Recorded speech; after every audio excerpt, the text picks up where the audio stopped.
Dans deux messages au Conseil de sécurité à l'ONU, le ministère des Affaires étrangères souligne que la présidentielle s'est déroulée en toute démocratie et transparence.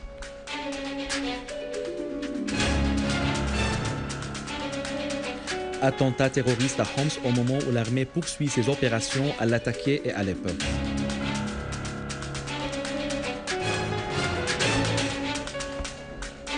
L'armée irakienne contrôle Tikrit de quartiers à Mossoul alors que les clans proclament la mobilisation générale.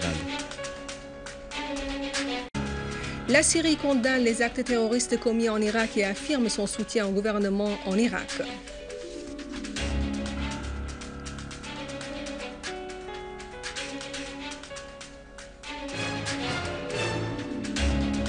Mise en liberté des prisonniers à Alep et Damas en vertu de l'amnistie générale sur les crimes commis avant le 9 juin 2014.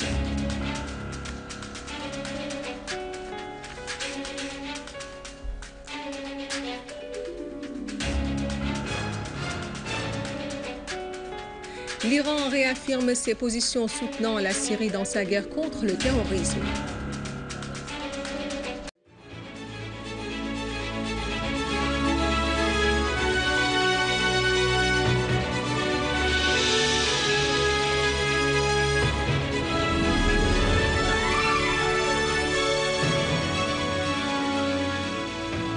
Bon après-midi après les titres, voici notre journal.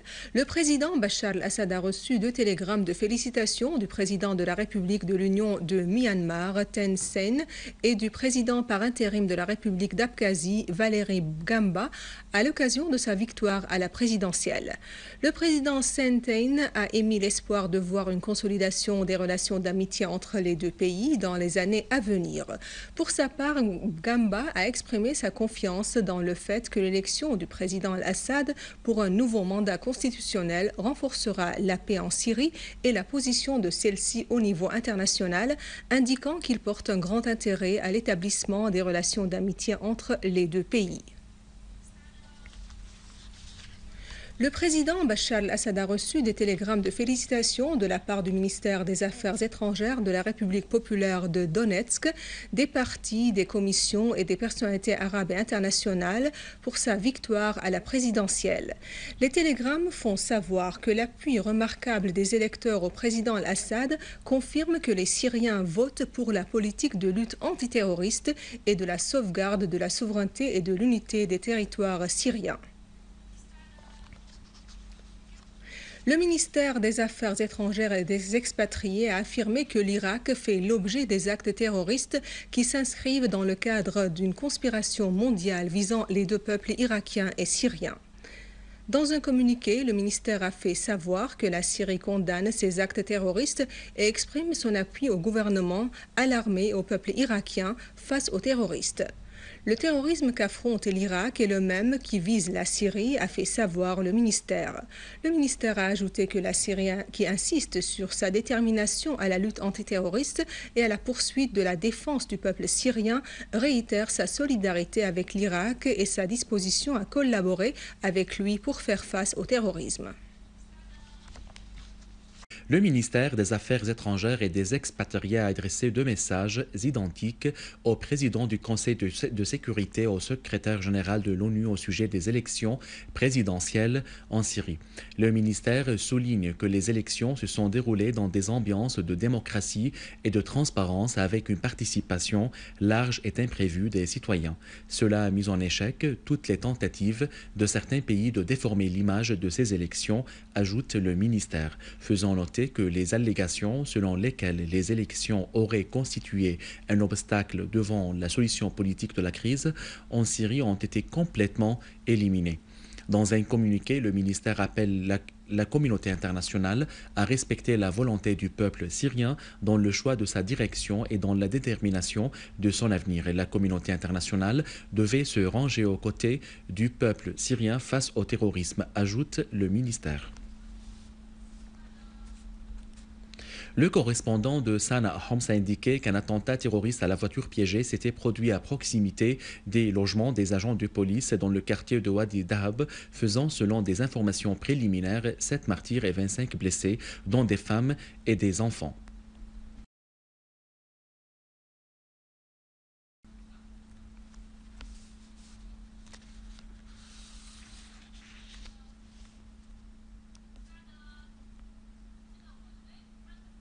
À Alep, une unité de l'armée arabe syrienne a repoussé une attaque terroriste contre la maison des orphelins dans le quartier de Zahra par le biais d'un véhicule blindé et bourré de tonnes d'explosifs, infligeant aux terroristes de lourdes pertes. Ensuite, les groupes terroristes ont tenté de s'infiltrer au point militaire se trouvant dans la zone précitée, mais des unités de l'armée arabe syrienne les ont affrontés.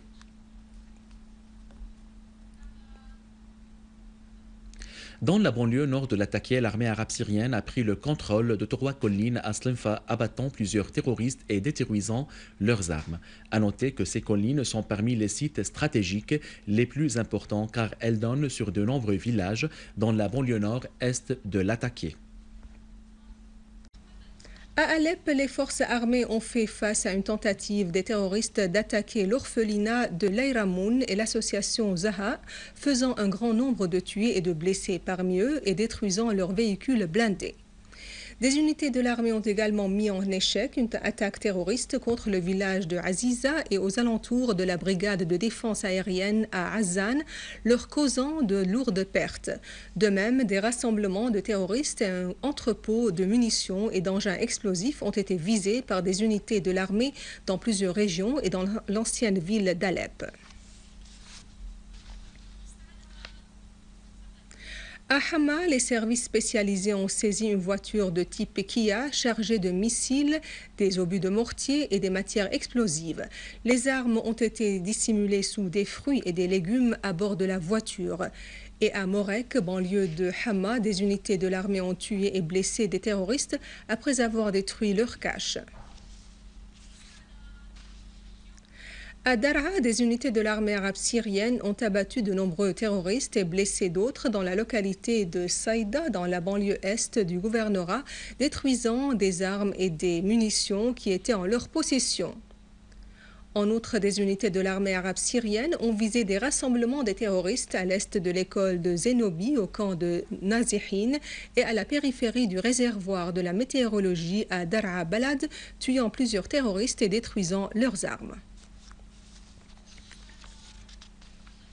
L'armée arabe syrienne poursuit ses opérations dans la localité de Mleha, dans la banlieue de Damas, pour bloquer toutes les lignes de ravitaillement des terroristes, notamment la route Jessrin-Mleha.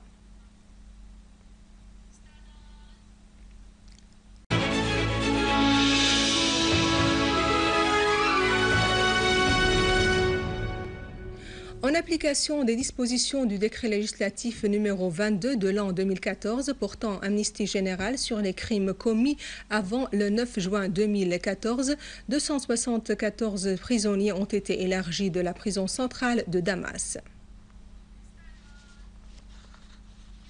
Et en exécution du décret législatif numéro 22 de l'an 2014 stipulant une amnistie générale sur les crimes commis avant le 9 juin 2014, 300 prisonniers dans la prison centrale d'Alep ont été également élargis.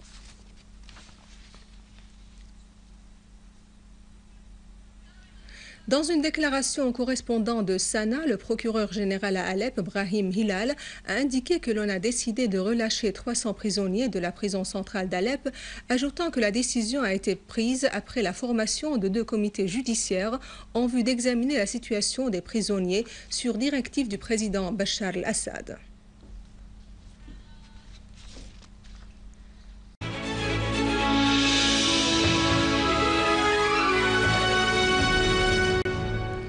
En Irak, le réseau terroriste de l'État islamique en Irak et au Levant, EIIL, s'est emparé des 2 villes de Ninive et de Moussoul et en a déplacé de nombreuses familles. Le réseau terroriste a aussi pris le contrôle de Houeja et de 5 localités dans le gouvernorat de Kirkouk, ce qui a poussé le Premier ministre Nouri al-Malki à décréter l'état d'alerte dans le pays. Par ailleurs, le secrétaire général des Nations Unies, Ban Ki-moon, s'est dit inquiet de l'occupation du Mossoul par l'EIIL. En Irak, les forces irakiennes continuent d'infliger des coups durs aux terroristes de l'État islamique en Irak et au Levant, dans les gouvernorats de Ninive, Saladin et Kirkouk. Les forces irakiennes ont également contrôlé la ville de Tikrit et les deux quartiers Al-Quds et Tahrir à Mossoul. Les clans de l'Irak ont annoncé la mobilisation générale face aux terroristes pour défendre la sécurité et la stabilité du pays. Dans ce contexte, l'Organisation internationale de l'immigration en Irak avait affirmé que plus de 500 000 civils avaient quitté la ville de Mossoul et les régions avoisinantes. Fuyant les combats qui ne cessent de faire rage depuis quelques jours et en raison des actes criminels des terroristes contre les citoyens non armés. Le Conseil de sécurité de l'ONU a condamné les attaques terroristes faites par le soi-disant État islamique en Irak et au Levant dans les deux villes de Mossoul et de Tikrit.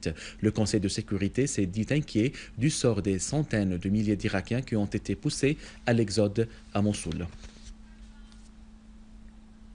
Le ministère irakien de la Défense a considéré ce qui s'était produit à Mossoul et à Tikrit comme plan turc occidental et de Golfe exécuté par des traîtres locaux, s'engageant à reprendre rapidement le contrôle de cette ville. En outre, l'aviation irakienne a bombardé les regroupements des terroristes à Mossoul et Tikrit, détruisant un convoi des terroristes composé de centaines de véhicules qui étaient en route vers Bagdad. Le ministre iranien adjoint des Affaires étrangères pour les affaires arabes et africaines, Hossein Amir Abdullahian, s'est entretenu au téléphone avec la représentante de l'ONU pour les affaires humanitaires, Valérie Amos, des moyens de l'acheminement des aides humanitaires en Syrie et de la nécessité de la coordination dans ce sens. Des sources iraniennes indiquent que ce contact intervient à la veille d'une visite prévue de Mme Amos à Téhéran pour mener des concertations entre les deux parties au sujet des aides humanitaires accordé à la Syrie. Le ministère iranien des Affaires étrangères a réitéré l'appui décisif de Téhéran au gouvernement et au peuple irakien face au terrorisme, appelant à la préservation de l'unité du peuple irakien, toutes catégories confondues. Dans une déclaration, le porte-parole du ministère iranien des Affaires étrangères, Marzia Afram, a mis en garde contre le soutien qu'apportent certains pays aux groupes terroristes qui déstabilisent la région, émettant son espoir de voir se rétablir la sécurité et la stabilité en Irak. Pour sa part, le ministre adjoint iranien des Affaires étrangères pour les affaires arabes et africaines, Hossein Amir Abdullahian, a indiqué que l'Iran appuie l'Irak dans sa lutte antiterroriste.